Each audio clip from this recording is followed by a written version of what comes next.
Claude Romba, journaliste sportif, est notre invité du jour. Avec lui, nous parlerons aujourd'hui de la saison sportive football au Burkina. Quel bilan après bien sûr le dénouement il y a quelques semaines et en plus de certains matchs qui se sont vus donner une certaine reprise. Bonjour et bienvenue Claude Romba.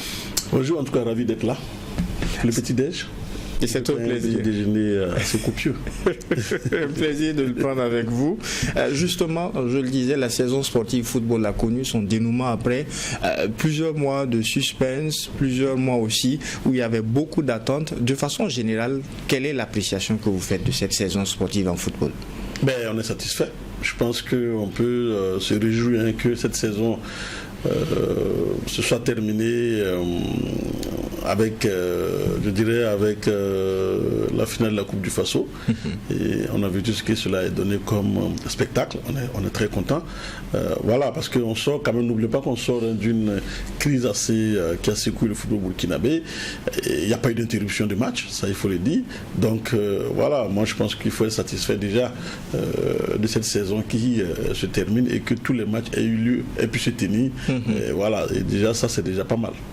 Pour vous, est-ce qu'on pourrait parler des faits marquants de la saison?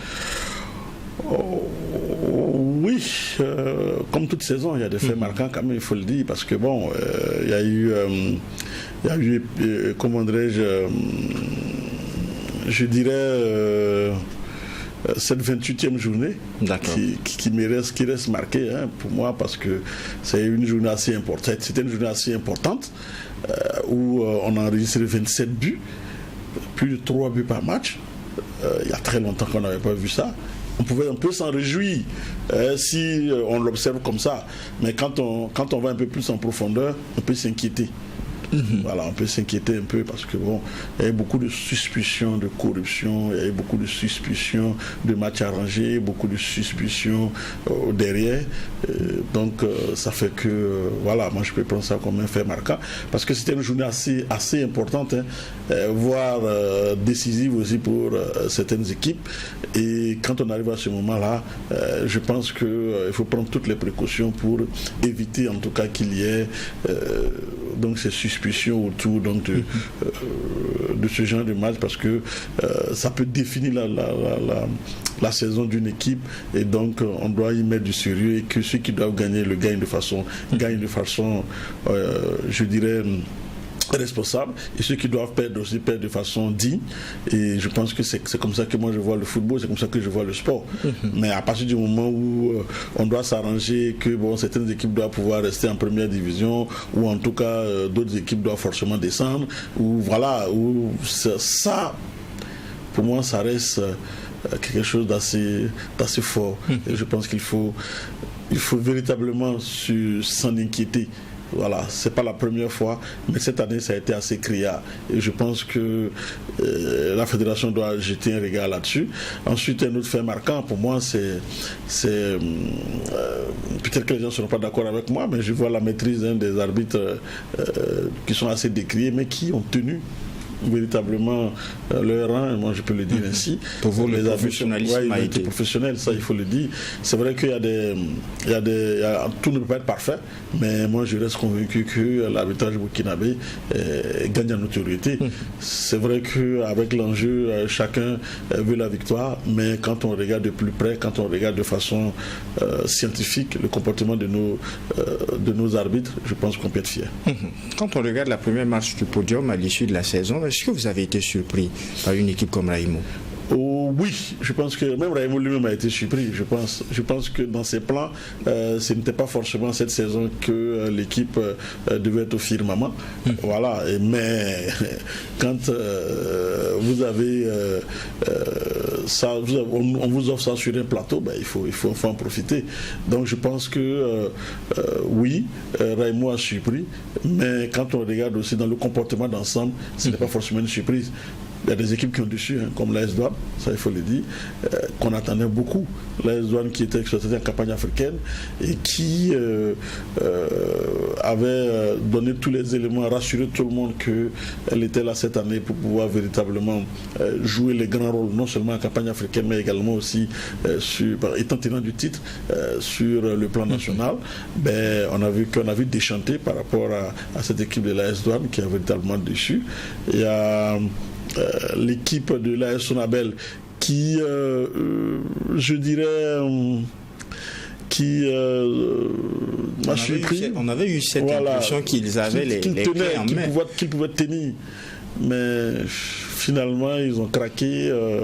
Mais en même temps aussi, quand on a des ambitions et quand on veut réaliser ses objectifs, il faut aussi avoir les moyens et être focus. Voilà, donc à partir du moment où vous laissez votre meilleur attaquant partir, pendant que vous êtes en tête du championnat et que vous pouvez évidemment prendre le titre parce que ça restait votre objectif, là aussi il faut comprendre quelque chose. Voilà, est-ce qu'il ne faut pas trouver des moyens pour le retenir pendant quelques temps et donc être dans les objectifs, parce que là le départ de Aboubacar Traoré a véritablement chamboulé l'équipe, la ligne offensive de cette équipe de l'AS Douanes qui ne s'est plus retrouvée depuis le départ de leur attaquant. Donc ceci peut expliquer cela aussi, ça il faut le dire. Donc il faut avoir les moyens de ses ambitions. Voilà, il faut trouver les moyens pour convaincre. Voilà, c'est vrai que les gens veulent sortir et tout, mais voilà, il faut aussi, quand on veut le titre aussi, bon, voilà, il faut aussi mettre les moyens. Maintenant, on va dire, il faut privilégier la carrière du joueur parce que il veut tenter une aventure professionnelle. Il veut tenter une aventure professionnelle, pourquoi? Parce qu'il estime que ce qu'on lui donne ici ne vaut pas. Voilà, donc à un moment donné, il faut peut-être réfléchir à ce niveau-là. Mais quand on regarde aussi dans ce qu'on gagne dans le championnat, on peut se dire que est-ce que ça vaut la peine d'investir autant pour gagner 12,5 millions à la fin, parce que pour vous on devrait rehausser. Bien sûr qu'on devrait rehausser, parce que pour prétendre au titre, je pense qu'il faut en moyenne entre 50 et 100 millions de francs CFA de budget pour pouvoir prétendre au titre. Si vous n'avez pas ce budget-là, c'est difficile. Pour pouvoir, vous allez investir 50 millions même, c'est même plus sûr que vous avez 50 millions, vous pouvez avoir le titre. Donc, voilà, mais entre 50 et 100, je préfère l'intervalle. Mais si vous devez investir tout cela et à la fin sortir avec 12,5 millions, je pense que voilà, le calcul est vite fait. Donc il faut peut-être rehausser les prix. Pas peut-être, il faut rehausser les prix, parce qu'aujourd'hui ce championnat-là à 12,5 millions, ça ne reflète pas la réalité, ça il faut le dire. Et puis bon, on est satisfait également, on est content, il faut le dire, du prix de la Coupe du Faso, qui a été doublé par le président du Faso. Donc voilà, je pense qu'il faut aller dans ce sens-là. Et puis pour respecter aussi les choses, voilà, on a doublé les prix de la Coupe du Faso. Normalement, on doit aussi doubler. En tout cas, le minimum qu'on puisse avoir dans le championnat, c'est aussi 20 millions.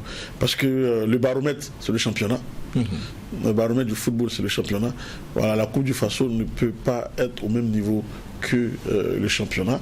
Donc, si la prime de la Coupe du Faso est à 20 millions, le minimum qu'on puisse avoir au niveau donc, du championnat national, c'est au moins 21 millions. Voilà, c'est le minimum qu'on puisse avoir, parce que c'est au-dessus de la Coupe du Faso. Maintenant, c'est un geste du président du Faso, et aujourd'hui, avec ce geste, on comprend que c'est institutionnalisé. Il faut le dire ainsi, parce qu'on ne peut pas doubler pour une saison, c'est pas possible. Voilà, donc à l'échelle d'un pays, ça c'est pas, je dirais que c'est pas la mer à boire, et donc on peut le dire sans risque de se tromper que désormais la Coupe du Faso a une cagnotte de 20 millions, et ça pousse obligatoirement la fédération à aller au-delà de 20 millions pour le championnat. Donc on peut dire que c'est très bien. Voilà, on apprécie positivement. Quand on regarde aussi la saison, il y a eu des montées à un niveau supérieur, il y a eu aussi des équipes qui ont chuté. Quelles sont ces équipes qui vous ont un peu marqué? D'abord, je vais aller sur les points forts. Voilà, il faut saluer une équipe comme Tenakourou, non, je dirais Sporting Club des Cascades, voilà, qui a tenu son rang, a été là à jouer la finale de la Coupe du Faso, et dans le championnat aussi, qui a pu tenir son rang. Donc déjà, c'est pas mal. Salue également aussi la performance du Real du Faso, qui aussi a montré qu'elle était capable, je pense qu'elle a terminé 4e, donc au pied du podium. C'est cette équipe-là aussi, et je pense que Tenakuru a terminé 10e. Donc je pense que c'est assez important pour ces équipes-là qui sont montées il n'y a pas longtemps et qui aujourd'hui arrivent à bousculer la hiérarchie pour se retrouver à ce niveau-là. Et je pense que ça c'est assez intéressant. Voilà, c'est assez intéressant. Ça montre également aussi que quand on investit dans la relève, quand on investit dans la jeunesse, quand on investit également aussi et qu'on se prépare bien, ben, vraiment les lauriers viennent. Donc moi déjà ces deux équipes-là m'ont marqué positivement. Maintenant, les équipes qui ont dessus, on a parlé de la AS Douanes. Il faut aussi parler de l'État filant de Ouagadougou, de la Soyenega, qui aujourd'hui ont lutté jusqu'à la dernière journée pour le maintien. Aujourd'hui, qui l'eût cru que ces équipes emblématiques-là jouent pour le maintien, et également aussi des équipes comme l'URCB. Voilà, l'URCB aussi qui à un moment donné s'est fait peur. Voilà, alors qu'elle avait déjà bien commencé. Donc, quand on regarde ces équipes emblématiques, même la SFB, voilà, donc ça devient difficile de voir ces équipes dites emblématiques, ces équipes dites, comment dirais-je, les équipes traditionnelles, parce que quand on parle de Faso Foot, c'est l'Étoile filante de Ouagadougou, c'est l'ASFA Sénégal, c'est le Racing Club de Bobo-Dioulasso, c'est l'association sportive des fonctionnaires de Bobo-Dioulasso. Voilà, c'est des grandes équipes, c'est des grands noms qui ont marqué l'histoire du football burkinabé et qui aujourd'hui sont en train donc de végéter, ces équipes associatives là, qui font que aujourd'hui le football est en train donc de changer. Il faut qu'ils prennent le train du changement en marche et puis se mettre véritablement donc à la pointe de ce qui est là. Sinon ça va être difficile pour ces équipes là. On peut être aussi, bon, je dis un degré moins dessus par l'équipe de la SEC de Koudougou qui quand même donnait un peu cette fierté là de l'équipe des équipes de l'intérieur, mais qui n'a pas pu se maintenir parce que également aussi il y a des problèmes internes qui minent cette équipe et tout ça. Donc ces problèmes de personnes, ces problèmes au niveau donc de l'organisation, voilà, et ça manque aussi de soutien. Et à partir de ce moment, ça devient difficile. Le score de Mafora qui fait l'ascenseur, bon, on peut comprendre, mais bon, c'est assez difficile. Le championnat est assez relevé. Donc voilà un peu ces équipes-là qui ont un peu déçu. Si on devait attribuer une note à cette saison sportive, on revient de loin, il n'y a pas eu d'interruption de match pour cette année. Quelle serait cette note sur une échelle de 1 à 10 pour vous? Bon, je dirais 7. Voilà, 7 sur 10, parce que bon, il y a eu quand même quelques écueils, mais bon, on revient de loin, vous l'avez dit. Voilà, donc il y a encore beaucoup à faire, beaucoup de choses à parfaire. Voilà, et donc non seulement c'est assez difficile, mais je pense qu'aujourd'hui, on doit pouvoir monter d'un cran, notamment dans l'organisation, notamment dans la programmation des matchs. C'est vrai qu'il y a beaucoup d'aléas, mais il faut tout faire pour minimiser ces aléas-là et puis avoir une programmation, je dirais, assez rigoureuse. Parce que si vous voulez atteindre le professionnalisme, il faut tenir compte de la programmation. Si les matchs sont tout le temps reprogrammés, ça devient difficile. Et je pense que le fait d'être rigoureux dans la programmation des matchs, ça donne aussi le niveau du championnat. Et si vous n'observez pas ça, ça devient difficile. Voilà, je pense que vous voyez aujourd'hui les matchs du championnat sont aussi cotés au niveau international et suivis. Donc quand vous programmez et après c'est déprogrammé, ça devient difficile. Vous voyez, les droits télé et tout ça, pour avoir ces droits télé là, il faut même être rigoureux dans la programmation pour permettre de fidéliser les gens. Mais quand aujourd'hui on joue, on dit non, ce match est reporté pour cause de temps, c'est vrai que ce n'est pas ça au corps défendant de ceux qui programment, parce que c'est pas de leur faute aussi, parce qu'il y a beaucoup d'aléas qui font que c'est difficile. Par exemple, il y a un manque d'infrastructure criard. Ça c'est connu. Voilà. Et puis il faut se les désider des gens. vous avez telle équipe qui peut donner son terrain, demain pour une raison X ou Y ne donne plus son terrain, bon, ça devient difficile. Je pense qu'il ne faut pas aussi faire dans l'émotion. Voilà, donc, mais comme on dit, si vous n'avez pas d'infrastructure, qu'est-ce que vous voulez? Il faut aussi vous attendre donc au désidérata des uns et des autres. Donc ça devient difficile. Et puis, il faut aussi maîtriser le calendrier international. Voilà, qui fait qu'aujourd'hui, on ne doit pas pouvoir déplacer un match parce que les étalons doivent jouer ou en tout cas parce que c'est cela. Parce que le calendrier international, il est connu. Donc il faut peut-être tenir compte de tout ça pour pouvoir avoir une programmation assez rigoureuse. C'est difficile, mais c'est comme ça. Il faut pouvoir donc... C'est dans la difficulté aussi qu'on se forge. Voilà, c'est assez difficile, mais on doit se faire un point d'honneur à pouvoir respecter rigoureusement donc le programme du calendrier. Si ce n'est vraiment dans des cas véritablement de force majeure, sinon on discute en amont avec les clubs, on signe même des contrats pour récupérer les terrains, pour ne plus que ça soit dénoncé et qu'on dise que bon, mon terrain n'est pas disponible. Si on a signé un contrat pour avoir le terrain, bon, je pense qu'il faut peut-être aller vers ça pour obliger les gens à pouvoir respecter leurs engagements. Sinon, si c'est fait de façon informelle, où on s'appelle et tout ça, ça devient compliqué. Voilà, vous avez le stade municipal qui est là, qui aujourd'hui, on peut jouer au football, demain c'est un concert, ben, il faut savoir ce qu'on veut. Voilà, c'est vrai que le stade municipal parle de rentabiliser, il faut rentabiliser donc les structures, mais c'est d'abord dédié au sport.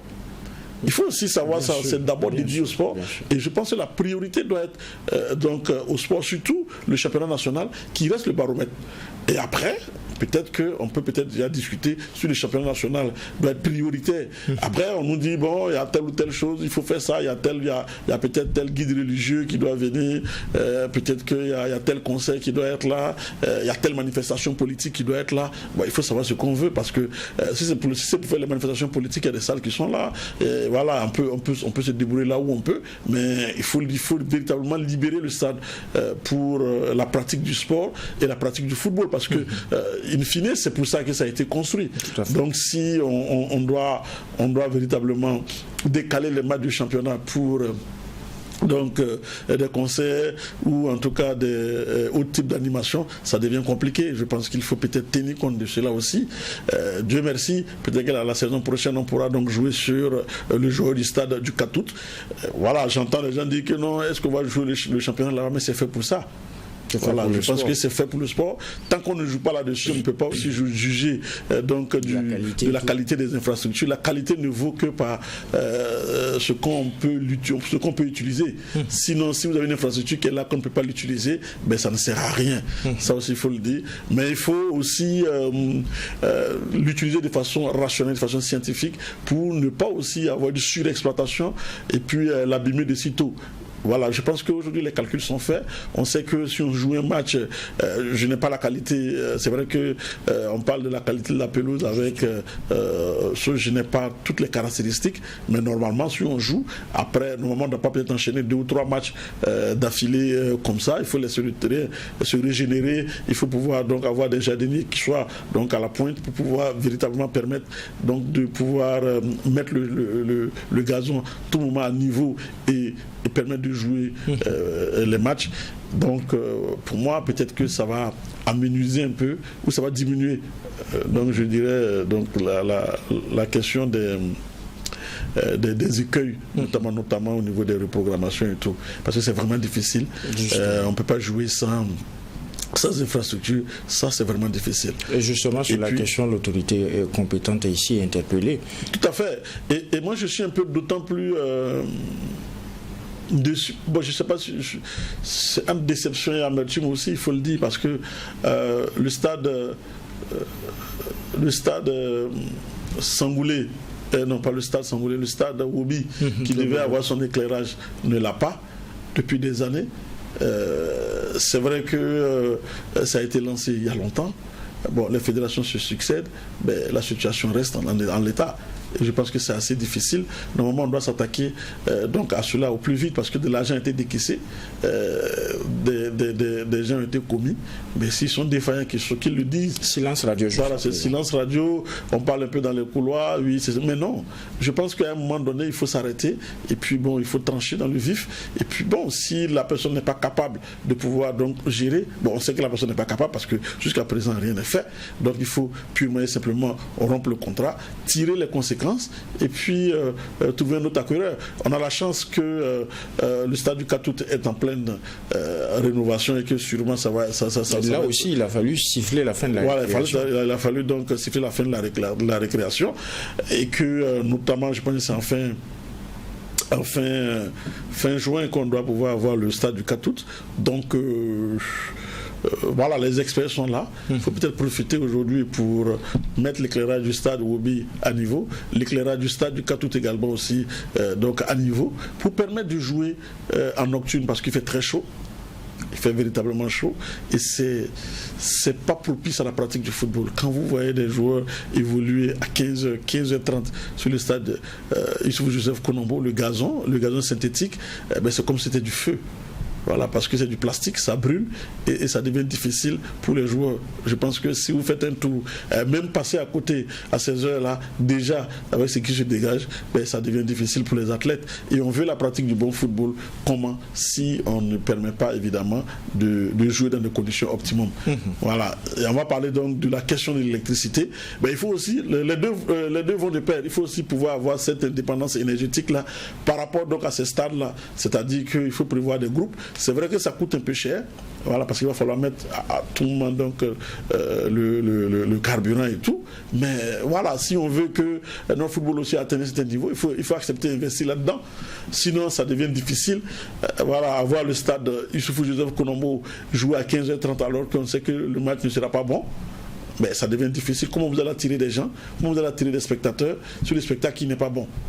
Voilà, si les joueurs eux-mêmes ne peuvent pas jouer parce qu'il fait très chaud, donc il faut peut-être si les supporters aussi voir les supporters qui ne peuvent pas assister. Donc il faut peut-être voir à ce niveau-là aussi. Il y a beaucoup de choses à revoir côté infrastructurel. On a parlé des programmations et justement tout au long de cette saison, si on regarde ce qui a aussi retenu l'attention, notamment ces dernières semaines, ces derniers mois, c'est bien l'opposition entre l'AS Sonabel et l'USFA. Déjà en termes de programmation, qu'est-ce qui n'a pas marché à la première programmation?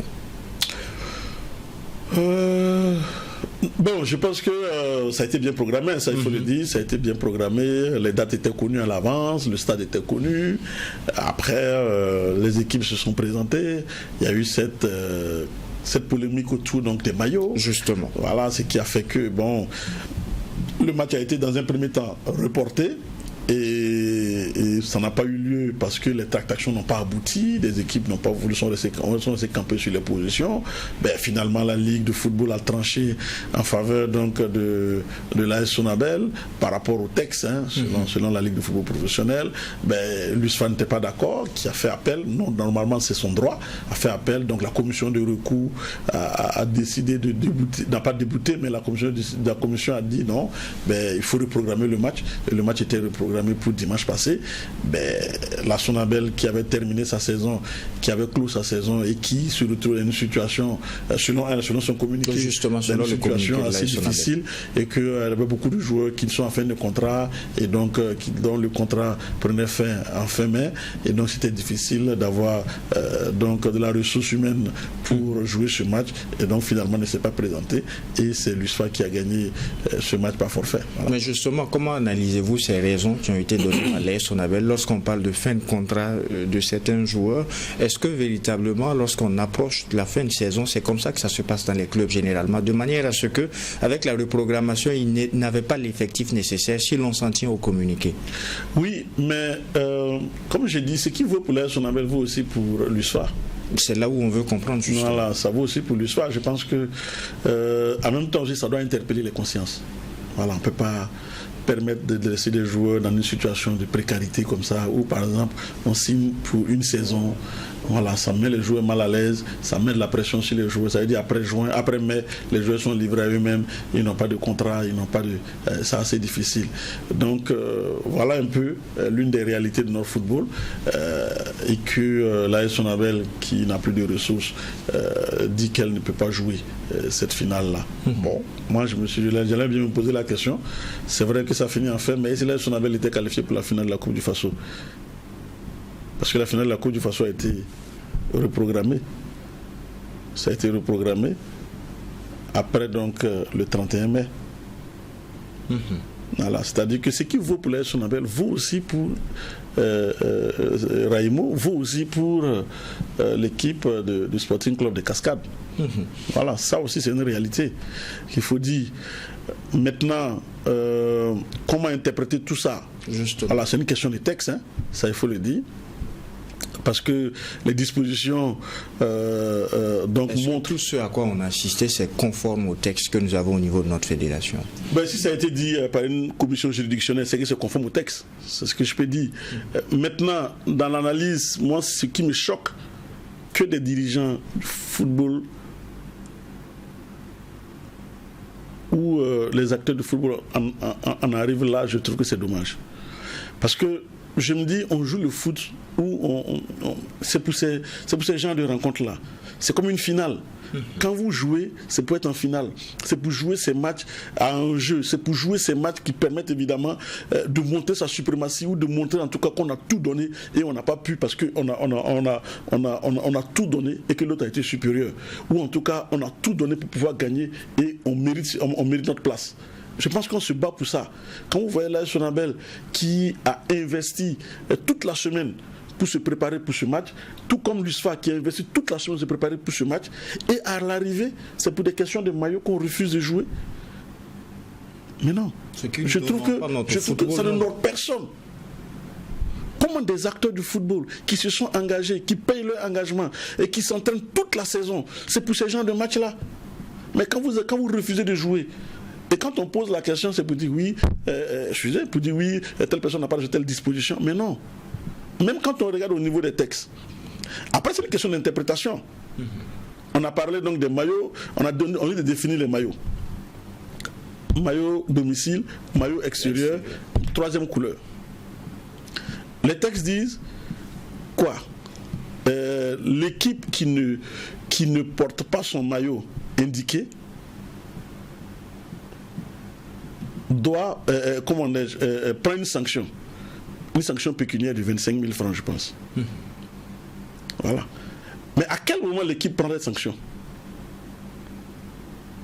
Quand on va lire les textes, à quel moment l'équipe prend cette sanction, selon vous? Puisque vous avez parlé le maillot, c'est soit domicile, soit extérieur. Mais c'est à quel moment vous prenez la sanction? Vous prenez une sanction. C'est quand vous avez fait l'infraction. Pour vous, il n'y a pas eu infraction? Si non, je dis, moi c'est comme ça que je comprends. Quand vous faites l'infraction, vous devez prendre. Ça veut dire que pour moi, si le match se joue et que vous n'avez pas porté votre maillot que vous avez défini, vous prenez votre sanction. Et si le match ne se joue pas? Il n'y a pas de sanction en ce moment. Ou bien, on est d'accord? Les textes disent qu'il faut porter vos maillots, les couleurs que vous avez définies. Qu'est-ce que ça veut dire? Ça veut dire que je dois normalement, nul n'est censé ignorer la loi, je dois normalement porter mon maillot proprement pour jouer. Ici, l'AS Sonabel n'a pas porté son maillot domicile, porté son maillot extérieur. L'USFA n'a pas porté son maillot extérieur, a porté, je crois, son maillot domicile. Donc, ni l'AS Sonabel, ni l'USFA n'ont respecté le règlement. Ça, c'est un point. Deuxièmement, qu'est-ce qui provoque la confusion de couleurs, selon vous? C'est parce que là, on n'a pas porté son maillot domicile. S'ils avaient porté leur maillot domicile, peut-être qu'il n'y aurait pas eu confusion de couleurs, le match se serait passé. Donc, le premier responsable, c'est d'abord l'AS Sonabel, qui n'a pas porté son maillot. C'est comme vous êtes au feu. On me dit non, mais écoutez, il y a la sanction pécuniaire qui est là. Ok. Quand vous brûlez le feu, on vous dit, vous payez une amende.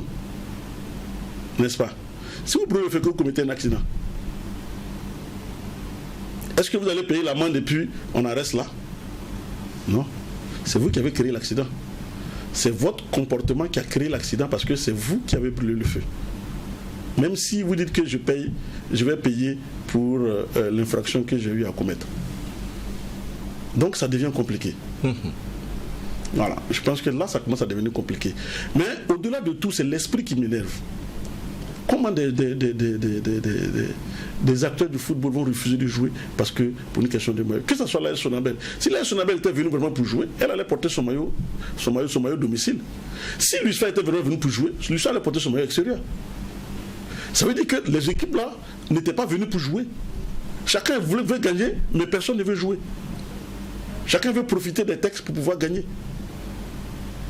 Et donc la commission a dit, quand tu lis la commission dit, aucune des deux équipes n'a respecté ses engagements et que l'esprit dans lequel on est, c'est de jouer. L'esprit là, c'est pour jouer. Donc jouer. On reprogramme le match. Maintenant, l'AS Sonabel a terminé la saison, a clôturé sa saison, a libéré ses joueurs. Mais l'AS Sonabel sait qu'il y a un recours qui est là. Donc le match n'est pas fini. Et qui pouvait aboutir. Donc soit la reprise, soit une victoire de l'AS Sonabel, soit une victoire de choses. Donc tant que la commission n'a pas encore fait, normalement vous ne pouvez pas libérer vos joueurs. Maintenant, il y a des implications que cela doit pouvoir donner. Et ces implications-là, évidemment, comment vous gérez la question des contrats qui sont terminés? Et ça, l'AS Sonabel devait peut-être saisir le président de la Fédération burkinabé de football pour exposer ces faits. Ce qui n'a pas été là. Bon, j'ai vu un communiqué, je ne sais pas s'ils ont saisi le président de la Fédération burkinabé de football. En ce moment, parce que même si vous prenez l'opinion nationale à témoin, l'opinion ne décide pas. Voilà. Ensuite, il faut aussi dire que pour moi, je suis en phase avec ce qui a été dit. Il faut reprendre parce que dans mon objectif, il faut jouer. Et puis, je vois mal une équipe qui va peut-être représenter le Burkina Faso et qui n'a pas joué son match, qui pouvait permettre donc de pouvoir avoir cette situation de qui c'est le meilleur qui est passé. Et surtout que c'est une confrontation directe, c'est une finale. Donc moi, ça me pose un problème que les acteurs du football refusent de jouer dans ce cas-là. Et c'est la mauvaise foi. Ou c'est la mauvaise... En fait, c'est la mauvaise foi des gens. Je le dis en griffe parce que quand vous venez, tout le monde sait que normalement, vous venez avec 2 maillots, que ce soit l'AS Sonabel ou que ce soit l'USFA. Normalement, je ne dis pas que c'est chose, mais par précaution, tout le monde vient avec 2 maillots, 2 jeux de maillots. Par précaution, par principe. Il n'y a pas une équipe qui ne sort pas avec 2 jeux de maillots, même quand tu reçois. Donc ça veut dire que ce soit l'AS Sonabel ou que ce soit l'USFA, les 2 équipes avaient leur maillot là, mais on refusait donc de les utiliser. Et les conséquences sont finalement tombées. Moi je suis d'accord qu'on reprenne. Il faut qu'on joue. On va jouer et puis on va voir qui va gagner. Maintenant, c'est vrai que la question donc de comment dirais-je, du temps, voilà, parce que la saison est finie aussi, ça il faut le dire, mais la saison a été prolongée. La Coupe du Faso met faire la saison, mais la Coupe du Faso a été prolongée. Donc on aurait pu y aller. Voilà, pour moi, il faut maintenant, quelles sont les implications, qu'est-ce que cela va donner? Il fallait écrire au président de la Fédération burkinabé de football, qui allait peut-être voir un peu les implications que cela pouvait avoir, parce qu'effectivement, il y a la question donc, de l'assurance, tout ça qui est fini, tout. Mais donc, voilà. En tout cas, il faut clairement tirer toutes les conséquences, parce que pour les prochaines saisons, on ne veut plus revivre ça dans le championnat burkinabé, dans le football burkinabé. Il faut qu'on change les choses, il faut que les règles changent. On l'a promis et on se doit de donner les moyens, tout ce qu'il faut pour opérer ces changements, y compris changements au plan mental au niveau de nos différentes équipes. En tout cas, merci Claude Romba, merci pour ces éclairages qui auront bien sûr permis à nos auditeurs et téléspectateurs de comprendre un certain nombre de choses. Merci à vous et merci également à vous téléspectateurs auditeurs pour la fidélité constante. Ainsi se referme donc ce Déj Matinal Info et en attendant de vous retrouver, Dieu voulant, pour un autre numéro. Non seulement portez-vous bien, mais aussi et surtout que Dieu bénisse le Burkina Faso. Au revoir.